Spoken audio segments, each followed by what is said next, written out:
Hey, good afternoon, everybody. It is June 12th, 2023. We are in the Old Testament. We are in the book of Deuteronomy. We're going to read chapter 14 today. All right, so 14 starts off real quick, goes back to morning rituals and says, don't observe the rituals that these Canaanites do. They go into elaborate rites over their dead and worshiping it. That's not what God wants. God wants us to worship Him. The end. Talking about clean and unclean meats, and talking about tithing, and essentially setting up for the point where right now they're traveling with the tabernacle. Wherever the tabernacle goes, the people are surrounding it. But eventually, when they get to the promised land, the tabernacle is going to stay put, and the people are going to spread out. So they're talking about, okay, here's things that you can do wherever you are, but there are going to be some things that you have to go to where I, God, am to do those. So let's go ahead and we're going to read Deuteronomy chapter 14. You are the children of the Lord your God. You shall not cut yourselves, nor shave the front of your head for the dead. For you are a holy people to the Lord your God, and the Lord has chosen you to be a people for himself, a special treasure above all the peoples who are on the face of the earth. You shall not eat any detestable thing.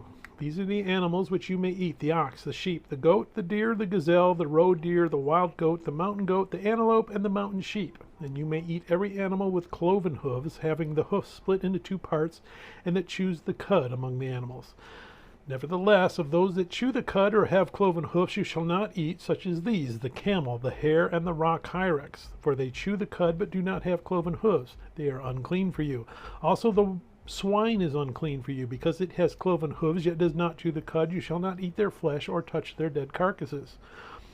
These you may eat of all that are in the waters. You may eat all that have fins and scales, and whatever does not have fins and scales you shall not eat. It is unclean for you. All clean birds you may eat, but these you shall not eat: the eagle, the vulture, the buzzard, the red kite, the falcon, and the kite after their kinds. Every raven after its kind, the ostrich, the short-eared owl, the seagull, and the hawk after their kinds. The little owl, the screech owl, the white owl, the jackdaw, the carrion vulture, the fisher owl, the stork, the heron after its kind, and the hoopoe and the bat. And every creeping thing that flies is unclean for you. They shall not be eaten. You may eat all clean birds. You shall not eat anything that dies of itself. You may give it to the alien who is within your gates, and he may eat it, or you may sell it to a foreigner, for you are a holy people to the Lord your God. You shall not boil a young goat in its mother's milk. You shall truly tithe all the increase of your grain that the field produces year by year, and you shall eat before the Lord your God in the place where he chooses to make his name abide, the tithe of your grain and your new wine and your oil of the firstborn of your herds and your flocks, that you may learn to fear the Lord your God always. But if the journey is too long for you, so that you are not able to carry the tithe, or if the place where the Lord your God chooses to put his name is too far from you, when the Lord your God has blessed you, then you shall exchange it for money. Take the money in your hand and go to the place which the Lord your God chooses.